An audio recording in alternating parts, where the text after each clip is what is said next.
Alright, I'll try to explain a little bit about logic as we go as well. If you press this plus sign right here, you get the new instrument pop up. Audio and software are basically the only things you're going to need to use. Make a software instrument. Starts out on the generic classic electrical piano.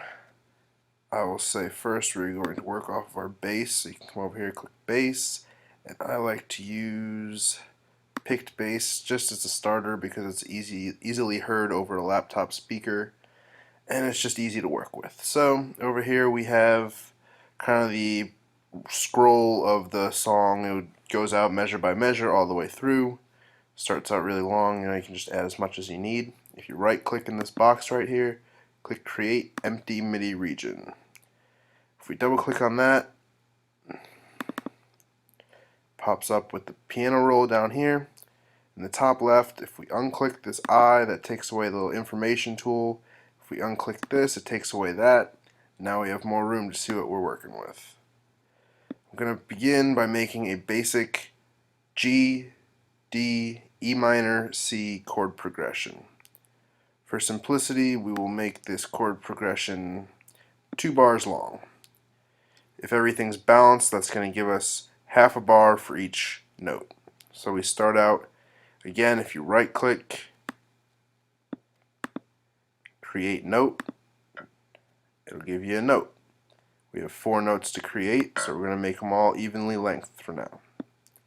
G, D, E, C. Again, we're not worrying about chords right now, just the root notes. So now if you play back what we have,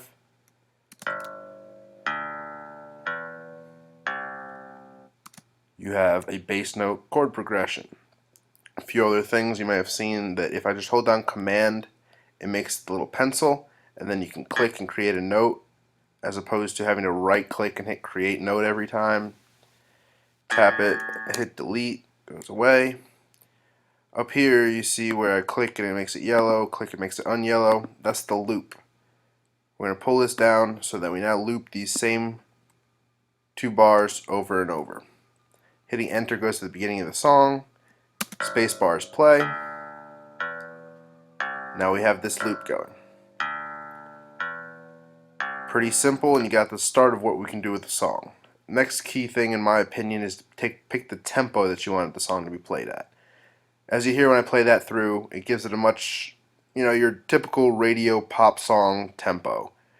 Totally fine. We could slow it down. 90 is another tempo. Again, up here, double click where the tempo is listed, type in 90. Now you listen. You have a much slower chord progression. So just for simplicity's sake, I'm going to stick with what we have right here, and we're going to work off of that. So now that we have bass notes in there, let's give it some chords to go along with it. And click the plus, create a new instrument, and I guess I'll go with piano. So we can click piano here. We'll go Yamaha grand piano. Really, I'm not worried about sounds. I'm just trying to show you what I could do real quick to whip up the basics of a little loop to create a song from. So now if we hit Command K, your keyboard pops up. I use this all the time. If you have a full setup, that's awesome with an external keyboard, but you can do pretty much anything you need to do just off this little keyboard that pops up here. So we need to now apply the G chord, D chord, E minor, and C. You could use this to play your chords, or you can go in, create a new box. Well, let me backtrack real quick. If you wanted to do it that way, you start at the beginning, hit the letter R, you get the tempo clicking, and you're going to record chords. That's cool if you want to play it. Doesn't really make a difference. A lot of times I just like to draw in the notes if I'm doing something simple. It can tend to go quicker than having to actually play it and worrying about messing up, yada yada. So we're going to create a new box on the piano. Again, make it 2 bars long. Now we just need the chords that fall over top of the bass notes. Let's start on, I guess we'll start on this one. Make each note every time you create a new note, it's going to be the same length as the last note you clicked. So if you make one that's that long, now we can just keep clicking and make all the chords we need.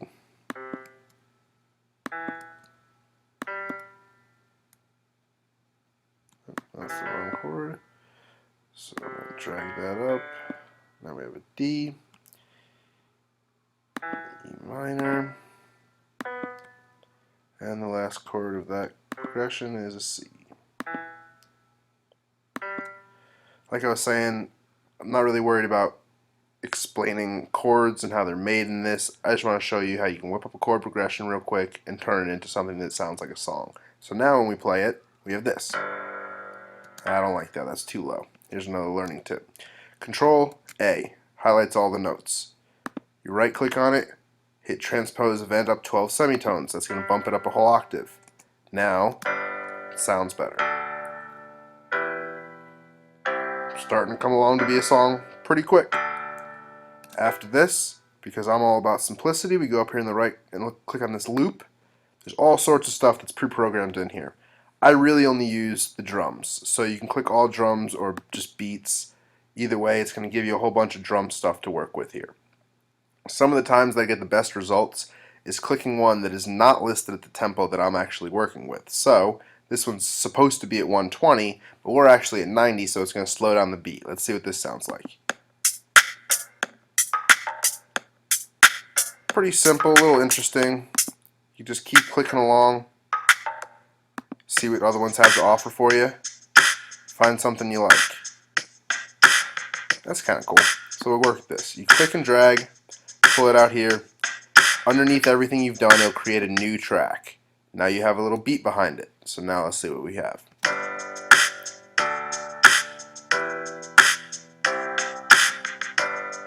Not bad. Already coming together. After that, let's see. Maybe we want to add a little bit of a lead rhythmic type deal to it. So let's go again. We'll click on the plus, add a software instrument, and let's say we go synthesizer lead. Actually, you know what? I'm not going to do that because all those notes only allowed you, all those instruments only allowed you to play one note at a time. I may want to be able to do two at a time, so we'll back up and we'll go with synth classics, and maybe we'll do, here I'll pull up the keyboard again and we can test out some sounds.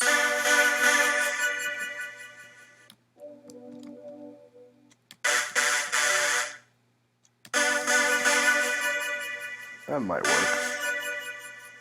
So now, a little bit of theory in a G scale. The notes that you can pick from that will all work are going to be G, A, B, C, D, and E. And then F sharp. So amongst that, you just want to come up with something that sounds cool. So I'll let it play behind there and mess with it. When you have the keyboard up, X and Z change octaves. So I think we need a little sound up in this octave.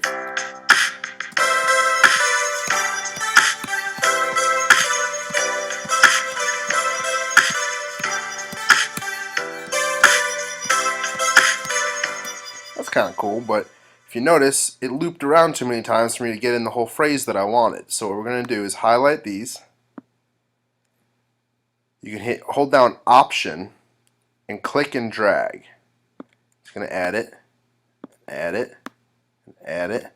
Now we can open up our loop up here, the gold bar, and now it's going to loop for 8 measures. So we can play something that's longer than just that 2-measure loop on top of it and get the whole thing in. So let's see if I can do something like I just did. We'll hit R.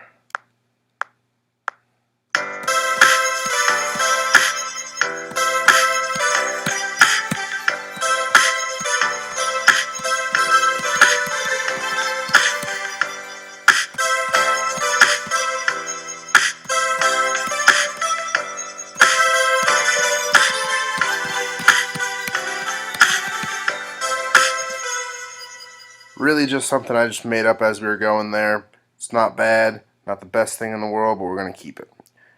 So another tip here, if we go back in, hit Control All or Command A, just highlight everything.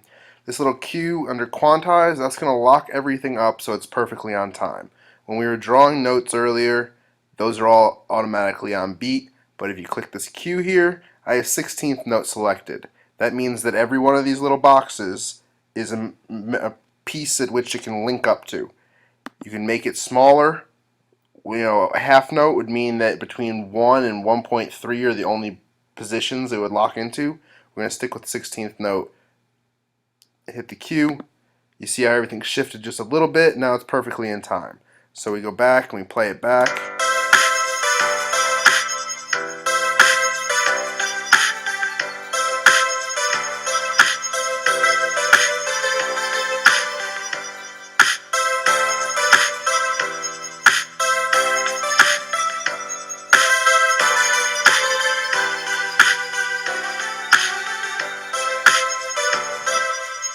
Kind of gives it a cool little feel. It's flowing along. You got an 8-measure loop there that's got some cycle to it. Gives you a room to actually make a full song. So now we can go and take all of that and we're going to loop that around again. But it'd be pretty friggin' boring if we just hear that all the way through. So maybe we go and say that the intro, we're going to take out the drums. We're not going to have any drums at the beginning. And we're not going to have the melody. So we're going to start off with, let's just say the piano.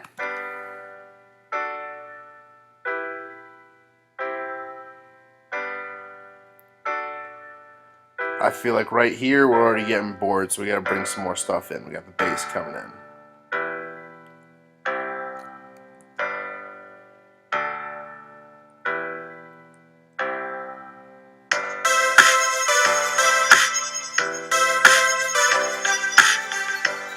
If we were trying to make strictly an instrumental song, it may seem a little boring. But we need to leave room for vocals, for mixing, for everything else that may come along later. So keeping things basic at the beginning is not necessarily a problem. I'd whip up some vocals for you, but that's pushing it for now. This kind of gives you the idea of how you can create something that is 4 chords the whole way through. Keep on linking it, looping it, cutting stuff in, bringing new stuff out, and you have a song. So recap real quick. Start with the bass notes. Get your tempo. Put a drum beat behind it. Throw some chords on top of it. Come up with some kind of a melody line to put on top of that, and then you have the essence of a song. There's a lot of other little things you can do, but that basically, with some adding and subtracting, you could take that and go the whole way through and you'd have an entire song. So hopefully it gets you somewhere. Let me know if you come up with anything. I'd love to hear any music you guys come up with.